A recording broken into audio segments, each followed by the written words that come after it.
एक व्यक्ति एक गुरु के पास आया और उसने गुरु से कहा, गुरुदेव मैं बहुत दुखी और परेशान हूँ। क्या करूँ समझ में नहीं आ रहा। आप ही कुछ उपाय बता दीजिए। गुरु ने कहा, तुम दुखी और परेशान क्यों हो? व्यक्ति ने कहा, मेरा व्यापार नुकसान में चल रहा है, कोई फायदा भी नहीं हो रहा। गुरु ने कहा, जाओ अपने व्यापार पर मेहनत करो, 3 महीने बाद मेरे पास वापस आना। इसके बाद वह व्यक्ति 3 महीने बाद गुरु के पास वापस आया। गुरु ने उस व्यक्ति से कहा, कहो अब तुम्हारा व्यापार कैसा चल रहा है और तुम कैसे हो? उस व्यक्ति ने कहा, गुरुदेव व्यापार तो ठीक ठाक चल रहा है, पर मैं अभी भी दुखी और परेशान रहता हूँ। गुरु ने कहा, क्या हुआ, अब क्यों तुम दुखी और परेशान रहते हो? व्यक्ति ने कहा, मेरी पत्नी मुझसे बहुत ज़्यादा झगड़ा करती है और अब वो मुझसे झगड़ा करके घर चली गई है। मैं इन रोज के झगड़ों से दुखी आ चुका हूँ। गुरु ने कहा, तुम एक काम करो कि तुम 1 महीने बाद वापस आना। इसके बाद वह व्यक्ति 1 महीने बाद गुरु के पास वापस आया। गुरु ने कहा, कहो अब तो तुम्हारी पत्नी तुम्हारे साथ झगड़ा नहीं करती, अब तुम कैसे हो? व्यक्ति ने कहा, 3 दिन पहले ही मेरी पत्नी वापस आई है और अब वो मुझसे झगड़ा भी नहीं करती। सब कुछ ठीक ठाक है, पर अभी भी मैं दुखी और परेशान रहता हूँ। गुरु ने कहा, अब तुम्हें क्या दुख और परेशानी है? व्यक्ति ने कहा, मेरे परिवार वाले मुझे नहीं समझते, वे मुझे अहमियत नहीं देते। मैं सबके लिए सब कुछ करता हूँ, फिर भी मेरे किए हुए कार्य को कोई नहीं देखता, वे मुझे ही दोष देते रहते हैं। गुरु ने कहा, तुम 6 महीने बाद आना। इसके बाद वह व्यक्ति 6 महीने बाद वापस आया। गुरु ने कहा, अब तो तुम खुश हो, अब तो कोई दुख नहीं है। व्यक्ति ने कहा, मेरे परिवार वाले मुझे समझने लगे हैं, सब कुछ ठीक है, पर मैं अभी भी दुखी रहता हूँ और परेशान रहता हूँ। गुरु ने कहा, तुम्हें क्या दुख और परेशानी है? व्यक्ति ने कहा, मेरा व्यापार भी सही चल रहा है, पत्नी भी झगड़ा नहीं करती, परिवार वाले भी मेरी बातों को सुनते हैं और समझते हैं, पर अब मैं चाहता हूँ कि अब मेरा व्यापार और बढ़े। मेरा मित्र जो मुझसे व्यापार में नीचे था, अब वह मुझसे बहुत आगे निकल गया है, पर मैं वहीं हूँ, मैं ज़्यादा आगे नहीं बढ़ सका, मुझे उससे जलन हो रही है। गुरु ने कहा, तुम क्या चाहते हो कि तुम्हारे मित्र को व्यापार में हानि हो और वह तुमसे नीचे आ जाए, या तुम्हें इतना लाभ हो कि तुम उससे ऊपर चले जाओ? व्यक्ति ने कहा, इन दोनों में से कुछ भी हो जाए, मैं संतुष्ट हो जाऊंगा। गुरु ने कहा, अब जब इन दोनों में से कोई भी स्थिति तुम्हारे साथ घट न जाए, तब तक तुम मेरे पास मत आना। 1 वर्ष गुजर गया और वह व्यक्ति अभी भी गुरु के पास नहीं आया था। फिर अचानक से वह व्यक्ति गुरु के पास आया। उसके हालात बहुत बुरे थे। गुरु ने उसे देखकर कहा, क्या अब तुम्हें कोई दुख और परेशानी है? व्यक्ति ने कहा, गुरुदेव सब दुख ही दुख है, सब परेशानी ही परेशानी है। मेरा व्यापार डूब रहा है, मैं कर्जे में डूब गया हूँ। मेरी पत्नी मुझसे झगड़ा कर वापस अपने घर चली गई। मेरे घर वाले भी मुझसे नाराज हो गए हैं और वह मेरी बात बिल्कुल भी नहीं सुनते। गुरु ने कहा, और ऐसा क्यों हुआ? व्यक्ति ने कहा, मैं अपने मित्र का व्यापार बर्बाद करना चाहता था, इसलिए मैंने उसके खिलाफ षड्यंत्र रचे और यह सब करते करते मेरा ही व्यापार बर्बाद हो गया।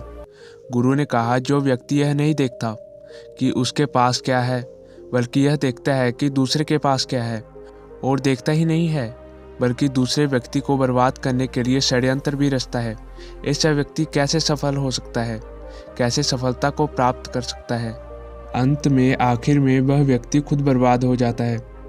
व्यक्ति ने कहा, आप सही कहते हैं गुरुदेव, अगर मैंने केवल अपने व्यापार में ध्यान दिया होता तो ये सब नहीं होता।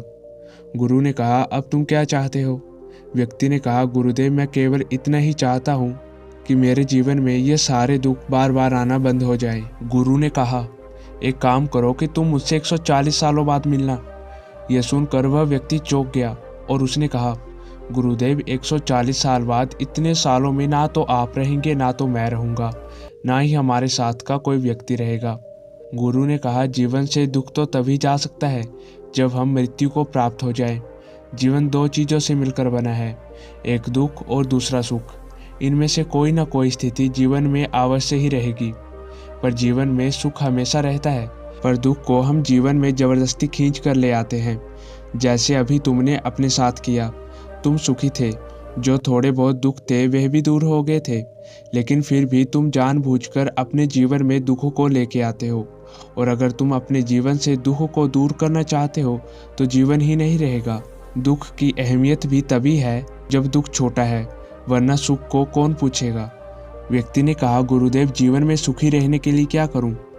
गुरु ने कहा, उसे पहचानो जो तुम्हारे साथ खेल खेलता है। जब तुम सुखी होते हो तब तुम्हें दुख की ओर खींचता है, और जब तुम दुखी होते हो तो तुम्हें सुख के सपने दिखाता है, जो तुम्हारे घर में लड़ाई करवाता है, जो तुम्हें गुलाम की तरह इस्तेमाल करवाता है। व्यक्ति ने कहा, गुरुदेव ऐसा कौन है जो मेरे साथ खेल खेल रहा है और मुझे पता भी नहीं? गुरु ने कहा, तुम ही तो हो, तुम ही अपने साथ खेल खेलते हो। तुम यानी तुम्हारा मन। इस मन ने तुम्हारे ऊपर ऐसा नियंत्रण किया है, तुम्हें ऐसा बेहोश किया है कि तुम सुख की ख्वाहिश से ऐसे रास्ते से गुजर जाओगे जो कांटों से भरे होंगे, और ऐसे रास्तों को छोड़ दोगे जो फूलों से भरे होंगे। जब तुम्हारे पास सुख होगा तो यह तुम्हें सुख नहीं देखने देगा, और यह तुम्हें दूसरा सुख दिखाएगा, और सुख के पीछे भागते भागते तुम दुख के गड्ढे में गिर जाओगे। यह तुम्हें कभी संतुष्ट नहीं होने देगा, कभी शांत नहीं होने देगा। इच्छाओं की ऐसी बारिश करेगा कि तुम किसी इच्छा को पूरा करो, इसी बातों में रह जाओगे। व्यक्ति ने कहा, यह सब जो मैं कर रहा हूँ यह मेरा मन करवा रहा है, इसे मैं कैसे जानूं? गुरु ने कहा, अपनी पत्नी के पास जाओ। मैं जानता हूँ कि इस समय तुम उसके लिए अत्यधिक क्रोधित हो। यह क्रोध भी तुमसे तुम्हारा मन ही करवा रहा है, इसलिए अपनी पत्नी के पास जाओ। याद रहे, क्रोध मत करना, विनम्र रहना, खुश रहना। मन चाहे जितना भी करे कि इसने मुझे यह कहा था, वो कहा था। तुम्हारी पत्नी कुछ भी कहे, चुप रहना और मुस्कुरा कर उचित जवाब देना। व्यक्ति ने कहा, पर गुरुदेव उसने मेरा बहुत अपमान किया है। गुरु ने कहा, यह भी तुम्हारा मन ही बोल रहा है, जो तुम्हें वहां जाने ही नहीं देना चाहता। क्या जो मैं कह रहा हूँ वो तुम कर सकोगे? यह व्यक्ति गुरु की बात मानकर बिना मन के अपनी पत्नी के पास चला जाता है। उसकी पत्नी ने उसे बहुत बुरा भला कहा और वह मुस्कुरा कर उचित जवाब देता रहा। उसके मन में भीतर बहुत द्वंद्व चल रहा था, और अंत में दोनों को अपनी गलतियों का एहसास हुआ, और उसकी पत्नी उसके साथ वापस घर चली आई। यह देखकर वह भागता हुआ गुरु के पास पहुंचा और उसने कहा, गुरुदेव मैंने पहली बार मन को महसूस किया। यह हमें नियंत्रित करता है, यह हमसे कुछ भी करवा देता है, यह हमें लालच देता है, अहंकार दिखाता है, क्रोध देता है, बुद्धि हर लेता है, सोचने समझने के लायक नहीं छोड़ता। यही है जो हमें बर्बादी की ओर ले जाता है। गुरुदेव इससे पीछा कैसे छुड़वाऊं? इसका साथ अब मुझे अच्छा नहीं लग रहा। गुरु ने कहा, दोस्त तुम हो और दोस्त मन को दे रहे हो। यह तो हमेशा तुम्हारे साथ रहता है, पर जब तुम इसे नियंत्रित करते हो तो यह तुम्हें नियंत्रित कर लेता है। तुम्हारे हर अच्छे बुरे कर्म में यह तुम्हारे साथ रहता है, यह कभी भी तुम्हारा साथ नहीं छोड़ता। जरा सोचो, जब तुम अपनी पत्नी के पास गए थे तब यह तुम्हारा विरोध कर रहा था, लेकिन जब तुम इसके साथ वापस आए तब यह तुम्हारे लिए कितना खुश है। क्या यह अभी भी वही कर रहा है? व्यक्ति ने कहा, नहीं गुरुदेव, यह अब खुश है, यानी मैं खुश हूँ, यानी मैं ही मन हूँ। गुरु ने कहा, हाँ तुम ही मन हो। जब तुम मन के नियंत्रण में हो तो तुम ही मन हो, और जब तुमने देख लिया कि तुम अलग हो और मन अलग है, तब तुम मन नहीं हो, तुम हो जो सब करता है। व्यक्ति ने कहा, गुरुदेव मैं इस मन को नियंत्रित कैसे करूं? गुरु ने कहा, जैसे आज तुमने किया, मन के विरुद्ध जाकर बुद्धि से सही निर्णय लेकर अपने भीतर उचित देखने की क्षमता का विकास कर शांत रहकर वह व्यक्ति गुरु को प्रणाम कर चला गया। उसे समझ आ गया कि इस दुनिया में हम सोए हुए हैं, मन बस हमें इधर उधर लेकर भटकता रहता है और हम मन के कहे अनुसार ही व्यवहार करते रहते हैं। मन बहुत चालबाज है, वह कभी न कभी तुम्हें फंसा ही लेता है। तुम भूल ही बैठते हो कि तुम मन नहीं हो। खासकर क्रोध के वक्त तुम्हारा सारा ज्ञान की बातें सब कुछ धरा रह जाता है। दोस्तों, अगर आपको यह वीडियो पसंद आई हो तो कमेंट बॉक्स में हमें ज़रूर से बताएं और अपने दोस्तों और परिजनों के साथ ज़रूर शेयर करें।